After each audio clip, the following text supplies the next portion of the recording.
Bonjour à tous et bienvenue dans cette nouvelle vidéo. Je suis heureux de vous retrouver aujourd'hui sur la chaîne Speedro Racing.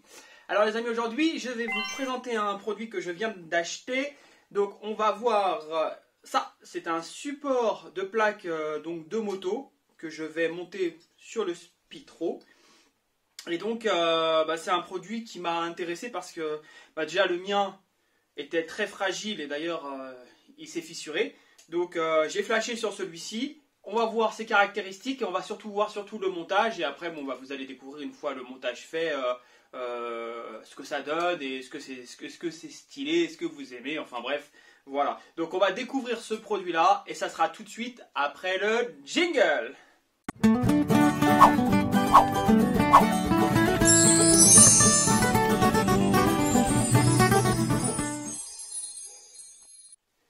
Alors les amis, pourquoi j'ai acheté ce support de plaque?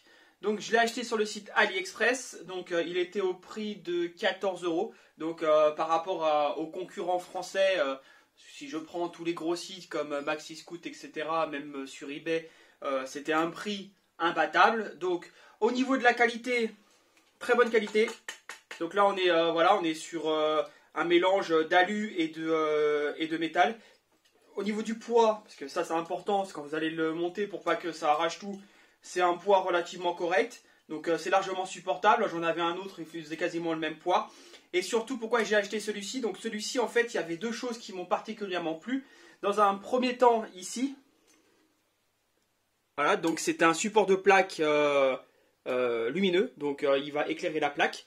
Donc ça m'a relativement plu. Et surtout, plus besoin de se prendre la tête pour savoir où on met les clignots. Parce qu'en fait, voilà, il y a un système ici, là, il y a une patte qui permet de mettre les clignotants. Et donc, les clignotants sont intégrés au support de plaque. Donc voilà, voilà, ce sont les choses qui m'ont fait craquer sur ce support de plaque.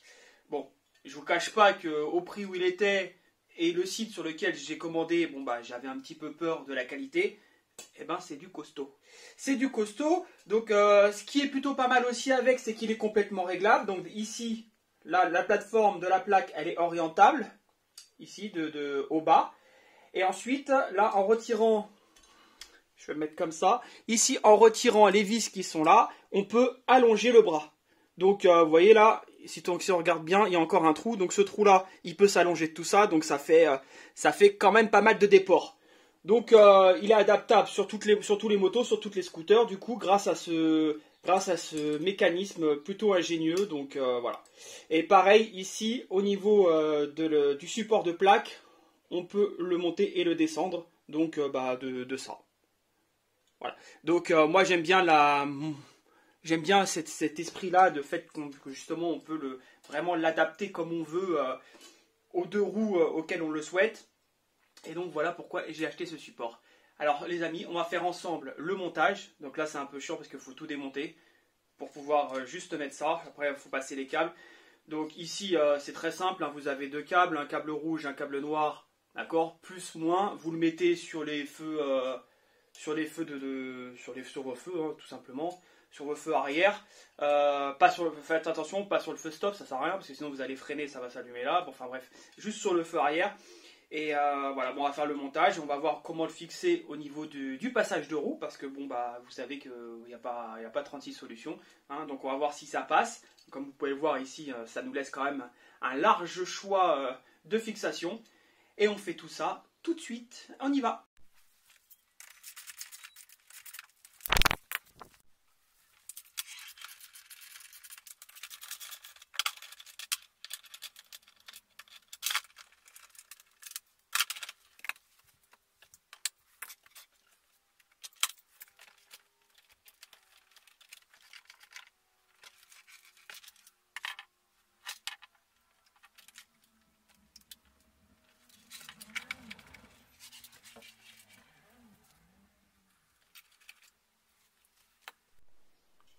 Donc comme je le disais tout à l'heure, donc l'avantage c'est qu'on peut voilà ici mettre les clignotants.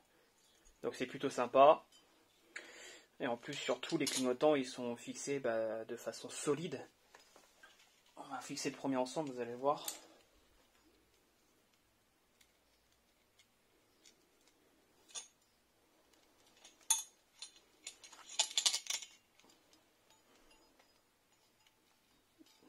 Voilà, donc là ils sont vis. Donc c'est pour des clignotants standards, hein, donc vous inquiétez pas, la plupart des clignotants rentrent dans le trou et au pire vous pouvez l'agrandir. Hein. Voilà, je vais mettre un coup de clé après. Vous voyez, voilà, ça fait quand même, c'est quand même plutôt propre. Alors j'espère qu'après ça fait pas trop long par rapport au scooter. Là, si je le mets là, non ça va, c'est correct. Bon après si ça fait trop long, prenez des clignotants plus courts hein, pour que ce soit plus esthétique. Mais enfin voilà, vous voyez ici c'est solidement attaché. Là c'est une pièce, de métal, donc voilà, donc c'est pas prêt de bouger. Donc voilà ce que ça donne avec les deux clignots fixés. Et on va continuer le montage. Alors ok, donc j'ai sorti la coque du dessus parce qu'en fait j'ai besoin d'avoir accès à l'ensemble des fils. J'ai mis des attaches rapides pour le moment sur tous les câbles qui m'intéressent. Donc c'est des attaches de style domino. Donc c'est juste en attendant pour pouvoir faire l'ensemble de mes câblages. Donc c'est plus pratique si vous avez besoin de faire des branchements, mettez des dominos attaches rapides. Enfin c'est pas des dominos exactement, c'est des wagos, c'est ça. Voilà, vous mettez ça, le temps de trouver l'ensemble de vos connexions. Une fois que vous avez fait toutes vos connexions, vous vérifiez votre circuit. Et si ça fonctionne, dans ce cas-là, vous utilisez les vraies attaches pour moto scooter. Donc tout ce qui est hermétique, tout ce qui permet à l'eau de ne pas passer et donc de ne pas rouiller.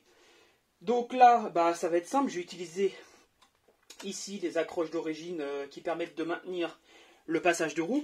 Puisque comme je vous ai dit précédemment, grâce à cette barre de réglage qui est relativement large, et ça me permet de mettre où je veux. Et là, c'est parfait. Donc on va se mettre dessus. Allez, c'est parti, on va les démonter et on va mettre dessus.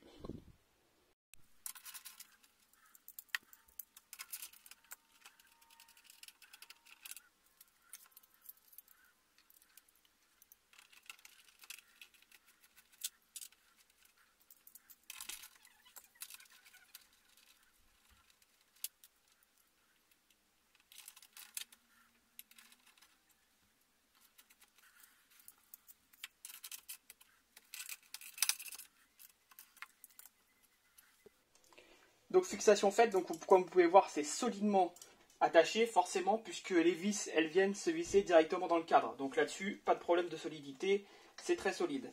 Maintenant on va devoir faire passer tous ces câbles là donc le plus proprement possible et le plus discrètement possible à l'intérieur du scooter.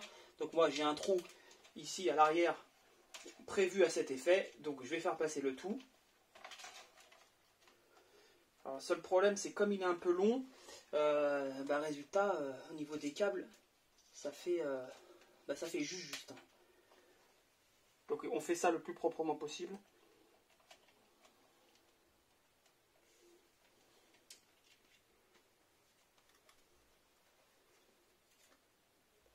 À la limite vous mettez des serflex pour bien les maintenir si vous voulez que ce soit propre, vraiment propre. Ok, donc ça c'est bon. Donc après il n'y a plus qu'à brancher bien sûr les clignotants. Donc la masse, le clignotant.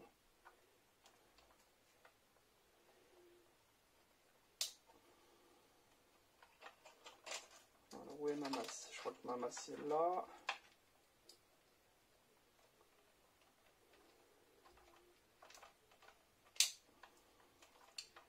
Ensuite le bleu je crois que c'est le feu. Parce que moi vous savez comme c'est des clignotants comme ça, ici c'est relié avec le feu arrière. Donc ça s'allume rouge en plus du feu arrière. Donc j'ai un petit câble en plus.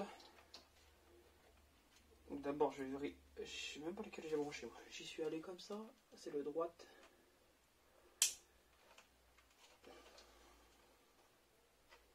C'est gauche. Donc gauche c'est pas celui-là.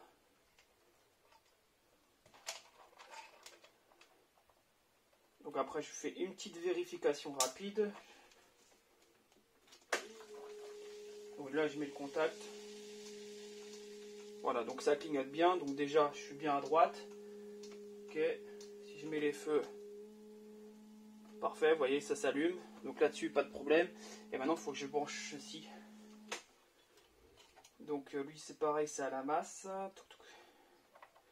Donc la masse, où est-ce que j'en ai une? J'en ai une là.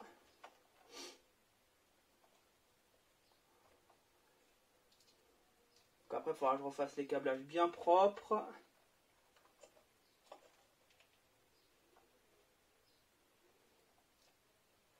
Je vais le brancher avec lui à la masse.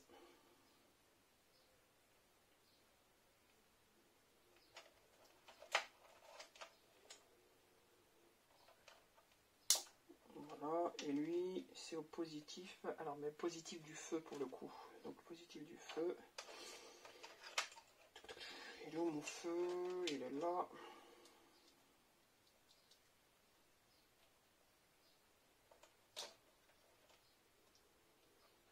Donc les wagons, c'est plutôt très pratique, surtout quand on fait voilà, plein d'essais comme ça. Ça permet de, vous voyez, débrancher et rebrancher très rapidement les feux. Et une fois que le circuit est bien fait, il n'y a plus qu'à mettre les attaches définitives, les cosses définitives. Et au moins, vous êtes sûr de ne pas avoir fait de boulettes. Et donc, de ne pas avoir soudé certaines cosses, alors que c'est pas bon. Donc on va vérifier. Le contact. Et voilà. Donc là, vous pouvez voir, vous voyez très bien. Voilà, parfait. Donc je vais terminer le branchement de tout le reste. Pour vous, c'est pas intéressant. Et je vous montre une fois tout terminé. Voilà les amis, c'est terminé. Je vais vous laisser sur ces images de fin. Vous pouvez voir le truc fonctionner. Donc la plaque vient se fixer là dans les trous ici. Ok, donc ça je vais le faire à la fin. Et voilà, une fois que, comme vous pouvez voir, ça éclaire vraiment pas mal. Regardez par en dessous. Donc ici, je ne sais pas si on va le voir, de l'autre côté peut-être. Voilà, comme je l'ai dit ici, vous mettez un petit serre-flex propre afin qu'on envoie le minimum. Et voilà. Voilà les amis. Donc si tu as aimé la vidéo, n'hésite pas à lâcher un pouce bleu. Abonne-toi si ce n'est pas déjà fait. Et on se retrouve très vite pour d'autres vidéos. Allez, salut les amis!